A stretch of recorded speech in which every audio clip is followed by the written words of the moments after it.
সেটা তো কপি করে ভিডিও বানালাম, কিন্তু ভাইরাল এই প্রতিমাদের এমন কেউ ছিল না যে ওর ভিডিও দেখে না। বিশেষ করে ওর নিকে ভাইরাল বয়ফ্রেন্ড বাপ্পাদার নিকে ঠান্ডায় এত পরিমাণে ট্রেনিং চলবে না ছিল যে ভাবলাম লেট খায়া খায়া থাইয়া লাভ নাই, ট্রেনিং চলে গেছে। কি হয়েছে আজকে ভিডিওটা বানাই হলাম। আমির কাছে কাইন্দে কোন দেখান ছাড়ি নিয়ে আইছে। আর যখন আমার বুনু কয় কি দি তুমি ভিডিও বানা, তোমার ভিডিও ধুম তাই নিয়ে আমার বুনু বিজনেস এসে হইয়া পড়ছে।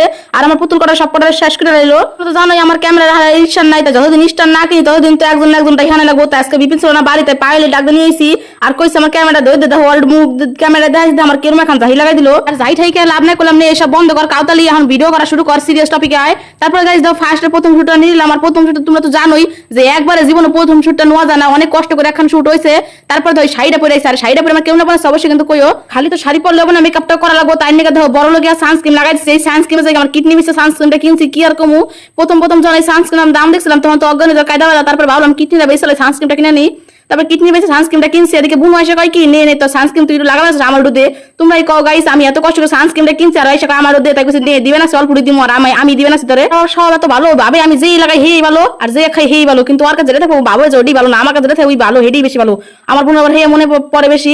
আর এদিকে দেখো ফাউন্ডেশনটার ভিতরে কিছু নাই, তাও কাইসে কিছু নিয়ে আসলাম। হে আমার বোন খাবে না কয় ক তুই গড়ি তার কাছে ফাউন্ডেশন নাই। সত্যি গাইস কি আর কোন ভালো একটা ফাউন্ডেশন নাই। আর হে কাইসে কইছে এক বছর ধরে হে এদের ভিডিও বানাই রাখছি। তারপরে হালকা করে ব্লাশার নিলাম। আর ব্লাশারটা না লাগালে হয় হে এদের কাম চালাইলাম আইশ্যাডোর কাম। আর আমি অনেকেই দেখছি চোখে নিজ দিয়ে মুড়া করে কাজল নাই, তাই আমার চিকিৎসা করছিল যে চোখে নিজ দিয়ে মুড়া করে কাজল নিম। আর আমি কাজল নেওয়ার পর আমার ভূতনি লাগবে না ছিল। কি আর কম দুঃখের কথা, কাজল নিয়ে আমার ভূতনি লাগবে না।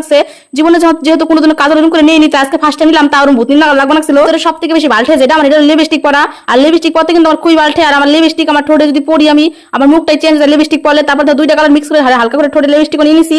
তারপর দেখে চুলমুল ছাইরা আইছে। আমার ফাইনাল লুক কেমন লাগবে না অবশ্যই একটু কমেন্ট করে তোমরা সবাই জানাইও। এই পরিমাণে গরম ছাড়ে গরমে যে কি গামাগামি হে আর কি কমে দিকে আমার মা আমার ফুসি পেরে দেখ পানাচ্ছে। আর গরমের মধ্যে এখন ফ্যান চালাই দিয়ে গেছে যে গরমের কষ্ট করা লাগবে না।